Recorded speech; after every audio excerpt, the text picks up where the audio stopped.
ये योगी गुंडा राज का प्रशासन है जो अपने हिसाब से रिपोर्ट बनाता है, अपने हिसाब से कहता है कि कुछ नहीं हुआ है। तो ये हमें एहसास हो गया कि ये कहीं ना कहीं बड़ा स्तर का गेम चल रहा है प्रशासन का, जो छुपाया जा रहा है। बिकाऊ पैसों में बिक जाते हैं, नेता हो या प्रशासन, पैसा हो सारे बिक जाएंगे। मैं रोई पीट के वहाँ देख रही भैया, मोई पिंकी को दिखाई दे, पिंकी को दिखाई दे, मोको ना दिखाई। नमस्कार, मैं अनमोल प्रीतम और आप देख रहे हैं नेशनल दस्तक। अभी मैं बुलंदशहर के छतारी थाना क्षेत्र में हूँ। वैसे तो मैं चुनाव यात्रा कर रहा था, लेकिन बुलंदशहर आना पड़ा क्योंकि यहाँ पर एक बहुत ही दुखद घटना हुई है। 21 तारीख को लोधी समाज की एक 16 साल की नाबालिग लड़की को उसके ननिहाल के गांव के 4 लड़के किडनैप करते हैं। किडनैपिंग के बाद उसको गांव के प्रधान के ट्यूबवेल पे ले जाते हैं। ट्यूबवेल पर उसके साथ बर्बरता करते हैं, उसका गैंगरेप किया जाता है। उसके बाद उसको गोली मार दी जाती है। और यह सब कुछ दिन दहाड़े हो रहा था, दिन के उजाले में हो रहा था। कोई रात की घटना नहीं थी, दिन दहाड़े ये सब हो रहा था। उसके बाद पुलिस जाती है, पुलिस उस जगह को सील करती है, लड़की की बॉडी को उठाती है। और जब परिवार के लोग वहाँ पर पहुँचते हैं, परिवार के लोग बॉडी को देखना चाहते हैं, अपने लड़की के का चेहरा देखना चाहते हैं, तो पुलिस मना कर देती है। लड़की की नानी जो ननिहाल में रहती थी वो जाती हैं, वो देखना चाहती हैं, तो पुलिस उनको धक्के मारकर हटा देती है। लड़की की नानी का आरोप है कि उन्हें एक महिला पुलिसकर्मी ने लात से भी मारा।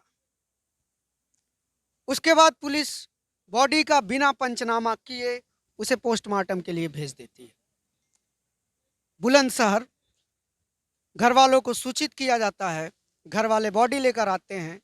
रात हो जाती है, घर वाले चाहते हैं कि वो सुबह बॉडी को जलाएंगे, लेकिन पुलिस दबाव बनाती है कि रात में ही जलाई जाएगी, दोबारा से पोस्टमार्टम ना हो, रात में जलाई जाएगी। इसके पीछे कारण सिर्फ ये था कि दोबारा से पोस्टमार्टम की डिमांड ना कर दे घर वाले।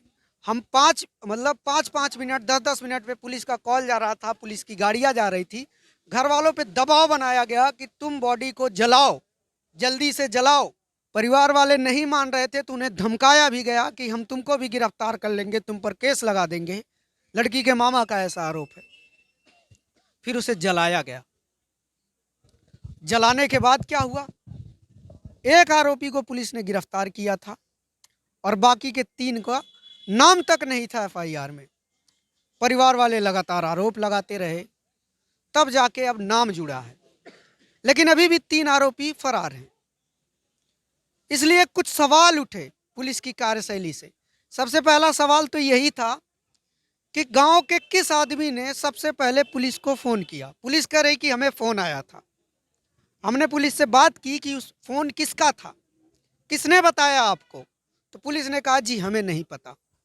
अब आप सोचिए कि इतनी बड़ी घटना होती है, इतना जघन्य अपराध होता है और पुलिस फ़ोन करने वाले का नाम तक नोट नहीं करती, ऐसा पुलिस का दावा है। जिसने पहली बार देखा उस घटना को, जिसने वहाँ का सिचुएशन देखा, जिस व्यक्ति ने पुलिस को कॉल किया, उसका बयान पुलिस के लिए गैर जरूरी लगा, ऐसा पुलिस का कहना है। लेकिन इसमें दूसरा पक्ष है कि यह भी हो सकता है कि कॉल करने वाले को पुलिस बचा रही हो, और चूंकि आरोपी ब्राह्मण समाज से है और यहाँ के विधायक मंत्री भी रह चुके हैं, वो ब्राह्मण समाज से हैं, इसलिए पुलिस दबाव में काम कर रही है। 16 साल की लड़की लोधी समाज से है। 10 दिन हो चुके हैं इस घटना को और परिवार के लोगों को यहाँ पर थाने पे प्रोटेस्ट करना पड़ रहा है, लेकिन अभी भी गिरफ्तारी नहीं हुई।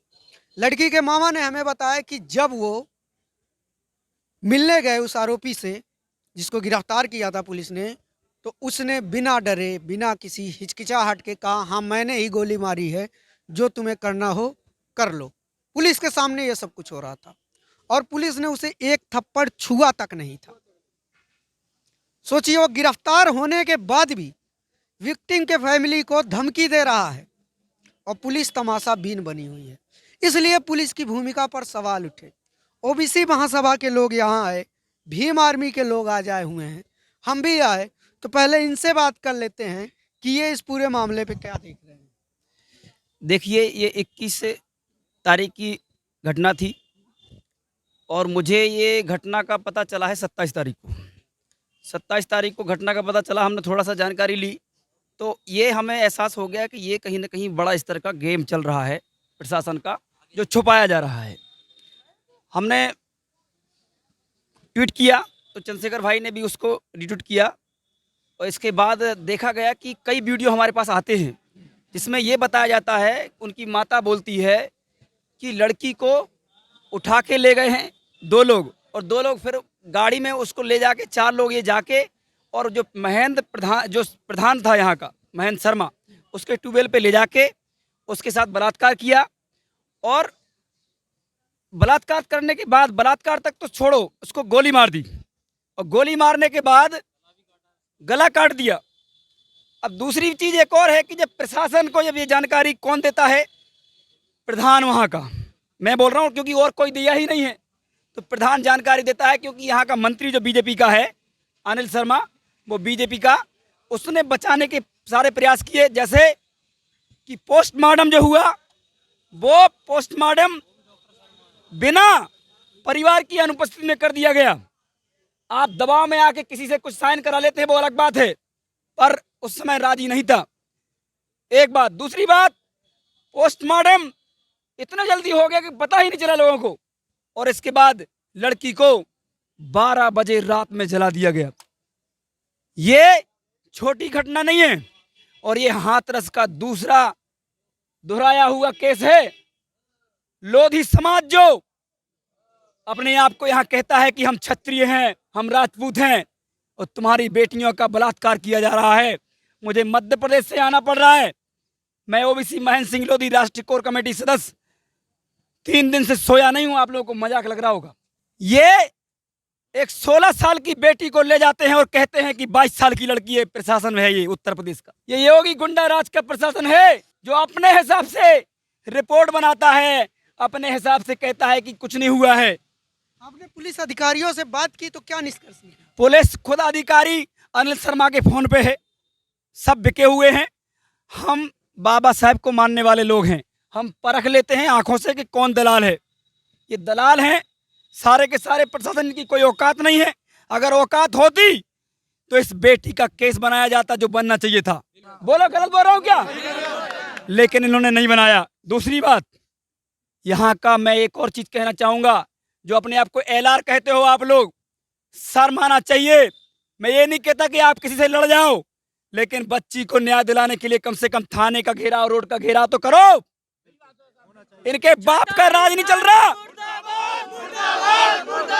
इनके ये जो थाने चलते हैं ना, ये थाने हमारी तुम्हारी कमाई, हम जो पेट्रोल डीजल से लेके हर चीज जो खरीदते हैं उसके टैक्स से चल रहा है। इनके बाप ये कमा नहीं रहे हैं।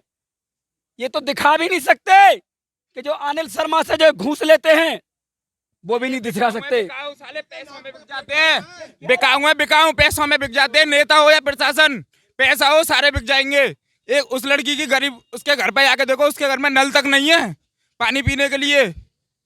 कैसे निपटेंगे इस सिचुएशन से? पुलिस साथ नहीं दे रही है, प्रशासन काम नहीं कर रहा है, मंत्री दबाव बना रहा है। अभी भी ये संविधान से देश चलता है। इनका बाप सुनेगा, जनता सड़कों पे आएगी तब, और हम सड़कों पे आ चुके हैं। ये केस में इनके बाप को सजा उनको दिलाना पड़ेगी। अनिल शर्मा, सुन लो कान खोल के, बीजेपी के राज्य मंत्री, अगर इस केस में अब हस्तक्षेप किया तो तुम्हारे घरों में घुस जाएंगे हम लोग। ये हम बोल रहे हैं, तुम्हारे घरों में घुस जाएंगे, चैलेंज करके जा रहे हैं, क्योंकि तेरे दबाव में पिंकी लोधी का बलात्कार हो गया और तू उसको दबाने का प्रयास कर रहा है। तो इसलिए हम लोग लड़ेंगे, और जब तक लड़ेंगे जब तक न्याय नहीं मिल जाता है। ओबीसी महासभा 21 राज्यों में ये चेतावनी देती है अभी से। अगर ये सही जानकारी नहीं देते हैं क्या केस किया क्या नहीं किया, तो आज से ही पूरे देश के अंदर हम आंदोलन शुरू कर देंगे। मोदी के बाप का देश नहीं है ये संविधान से चलता है, बाबा साहब अम्बेडकर के देश है ये, साहू जी महाराज गौतम बुद्ध का देश है। ये जो अपने मनगढ़ंत कहानियां चला रहे हो, गाय को मां बना रहे हो और बेटी की इज्जत लुट जाने के बाद सड़कों पे नहीं आ रहे हो, ये शर्म की बात है। सुन लो आप लोग सभी, विचार करिए, एक हथनी अगर मर जाती है तो ये पूरे के पूरे दलाल संगठन नंगा नाच करते हैं, लेकिन एक बेटी का बलात्कार हो जाने के बाद ना आज तक में आया ना जी न्यूज में आया, एक भी दलाल मीडिया इस बेटी को सम्मान दिलाने के लिए, न्याय दिलाने के लिए खबर नहीं चलाया। इस मीडिया को देखने का आप काम कर रहे हो। और एक और अपडेट दे दूं मैं इसके साथ, ये केस कहा जा रहा है कि यहाँ से ट्रांसफर कर दिया गया है और इस केस को ट्रांसफर करके जहांगीराबाद, है ना, जहांगीराबाद। मतलब क्या है हाँ। ट्रांसफर करने का मतलब क्या है? जब डेड बॉडी यहाँ मिली है तो ये थाना रहेगा या जहांगीराबाद रहेगा, ये बताओ। मुझे ये बताइए, ट्रांसफर करने का मतलब क्या है? चक्का जाम होगा, 1 घंटे में गिरफ्तारी नहीं हो तो रोड जाम होगा। पल्लंग हाई कोर्ट से वकील आएंगे। ट्रांसफर करने का मतलब क्या है? बॉडी किस थाने को मिली थी? बॉडी किस थाने को मिली थी? तो ये थाना ऐसी तैसी मरा रहा है? जहांगीराबाद क्यों गई है बॉडी? क्यों गई है भाई? जहांगीराबाद क्यों गई है? क्या मतलब है? जब लड़की गालिमपुर की है, बॉडी यहाँ मिली है, इन पुलिस वालों को कैसे पता पड़ेगा लड़की गालिमपुर की है? बताओ। लड़की की नानी को खबर करी है, कैसे पता पड़ा लड़की की नानी यहाँ रहती है? कैसे, क्या मतलब है? साले बिकाऊ हैं, पैसों से खरीदे गए हैं। पुलिस की भूमिका पर लगातार सवाल उठ रहे हैं। और देखिए बड़ा ट्विस्ट, इसमें यहाँ के समाज के लोगों के, गांव के लोगों का आरोप है कि आरोपी को इसलिए बचाया जा रहा है क्योंकि वो ब्राह्मण जाति का है। और यहाँ के जो मंत्री हैं अनिल शर्मा, उनके दबाव में पुलिस काम कर रही है। और सोचिए, ये केस जो ट्रांसफर हुआ है जहांगीराबाद थाने में, उस थाने में जो पुलिस अधिकारी इस पूरे केस की जांच कर रहा है वो भी ब्राह्मण है, उसका नाम है अखिलेश त्रिपाठी। आरोपी भी ब्राह्मण, मंत्री भी ब्राह्मण, जांच करने वाला पुलिस अधिकारी भी ब्राह्मण। और यहाँ के लोगों का आरोप है कि इसमें जातिवाद हो रहा है। ऐसे में एक ऐसे पुलिस अधिकारी पर पूरा सवाल उठ गया। और ये देखिए ये किस तरह से मामला चल रहा है। सीओ साहब, क्या अपडेट है इस केस में? हाँ, कहाँ अंदर आ गए जी? इस केस में क्या अपडेट है? सीओ साहब आ गए हैं, हम उनसे बात करते हैं। जी मैम, क्या अपडेट है मैम इस केस में? पहले मैं पीड़ित परिवार से बात करूंगी, इसको बंद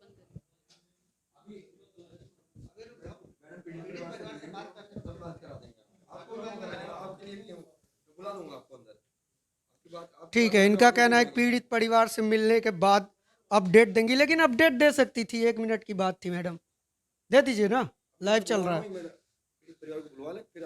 कब से मैं 3 घंटे 4 घंटे से मैं यहाँ हूँ, अपडेट मांग रहा हूँ, कोई अपडेट देने वाला नहीं है कि इस घटना में अपडेट क्या है। पहले यहाँ के अधिकारी कहते हैं कि एसएचओ साहब आएंगे तब अपडेट मिलेगा, एसएचओ कहते हैं सीओ आएंगे तब अपडेट मिलेगा, सीओ आती है तो कहती है थोड़ी देर बाद अपडेट मिलेगा। क्या है अपडेट? कोई अपडेट देने वाला नहीं है। पुलिस पर जो सवाल उठ रहे, देखिए यहाँ भीड़ बढ़ती जा रही है, लोग जुटते जा रहे हैं, गांव भर के लोग जुट रहे हैं, इस थाने का घेराव शुरू हो चुका है, लेकिन पुलिस अभी तक हरकत में नहीं आई है। सीओ आई हुई है। और देखिए यहाँ ये है विक्टिम की फैमिली, पीड़ित का परिवार। देखिए यहाँ पर, एक सेकेंड, ये नानी जी हैं, एक सेकेंड, ये इनकी नानी जी हैं। देखिए ये यहाँ पर बैठी हुई हैं, 5 घंटे से यहाँ बैठी हुई हैं ये।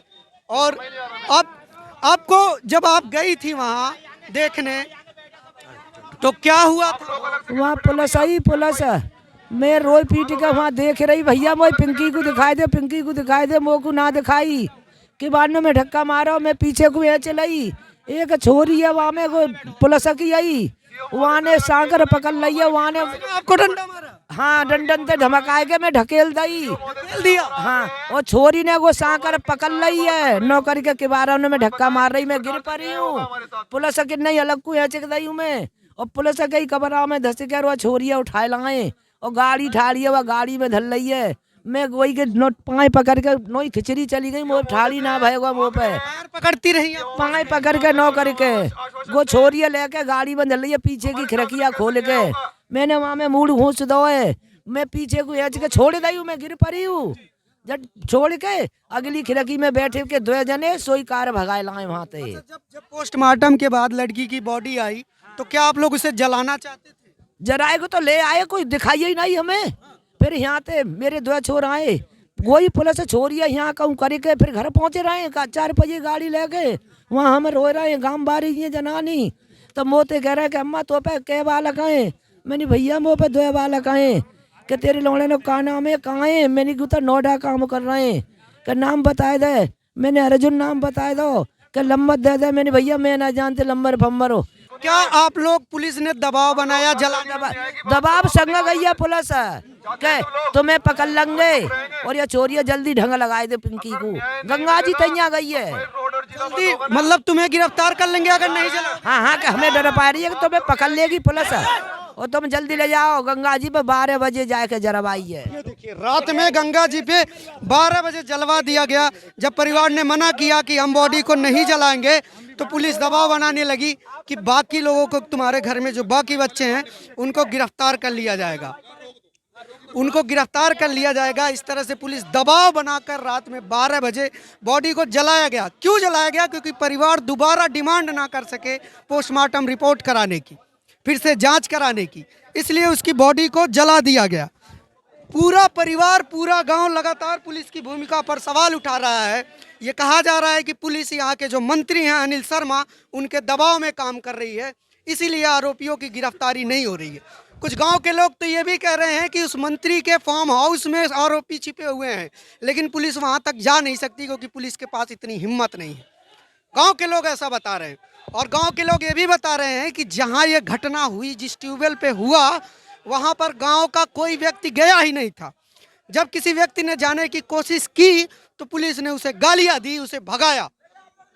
तो ऐसे में सवाल उठता है कि पुलिस के पास फोन किसने किया था, फोन करने वाला व्यक्ति कौन था? पुलिस उसका भी नाम नहीं बता रही है, कह रही कि हमने नोट ही नहीं किया। हम बार बार यही पूछ रहे हैं।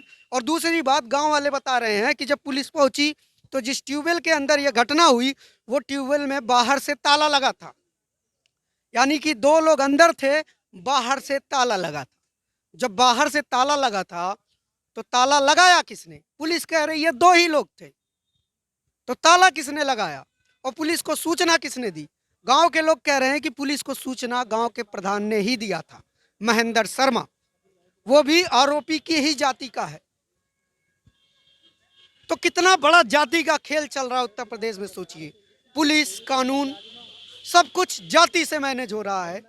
किसी की बेटी मार दी जा रही है, उसके साथ जघन्य अपराध हो जा रहा है, फिर भी पुलिस जातिवाद कर रही है।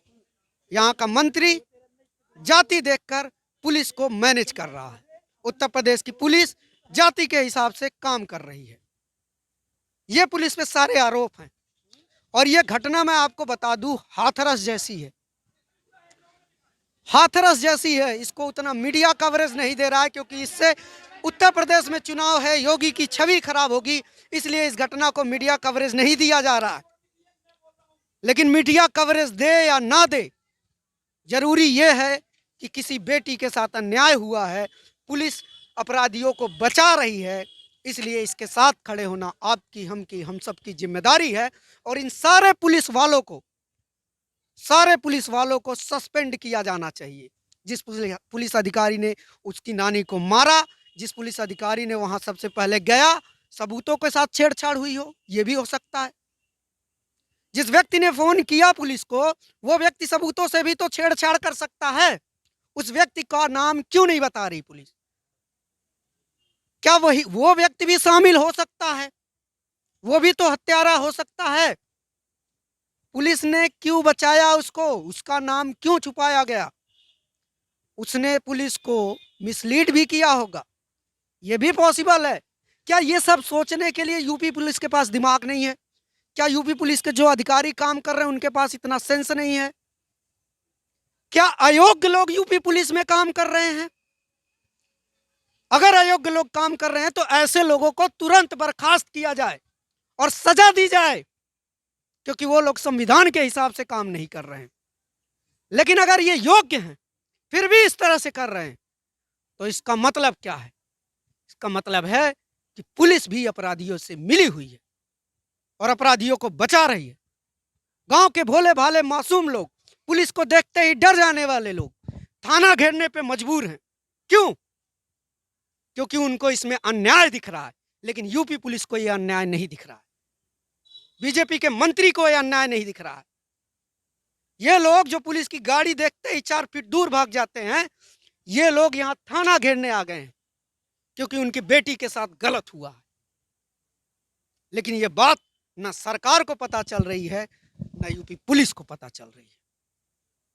हाथरस हुआ था तब भी इसी तरह से पुलिस ने काम किया था, लेकिन जनता खिलाफ खड़ी थी, इसलिए पुलिस को पीछे हटना पड़ा, पुलिस को झुकना पड़ा। आज भी जनता का काम है, जनता को इस घटना में साथ खड़ा होना पड़ेगा, नहीं तो ऐसे ही लोगों की बेटियां मारी जाती रहेंगी।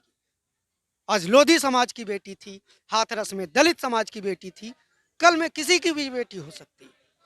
इस तरह के जघन्य अपराध करने वाले अपराधियों का हौसला बुलंद करने के लिए ऐसी घटनाएं काफी हैं। इस तरह की घटनाओं की पुनरावृत्ति होती रहेगी अगर इस तरह के आरोपियों पर नकेल नहीं कसी गई तो। इसलिए जरूरी है कि इसके खिलाफ आवाज उठाया जाए, बोला जाए। कैमरा पर्सन आशीष के साथ मैं अनमोल प्रीतम, छतारी थाना, बुलंदशहर, यूपी।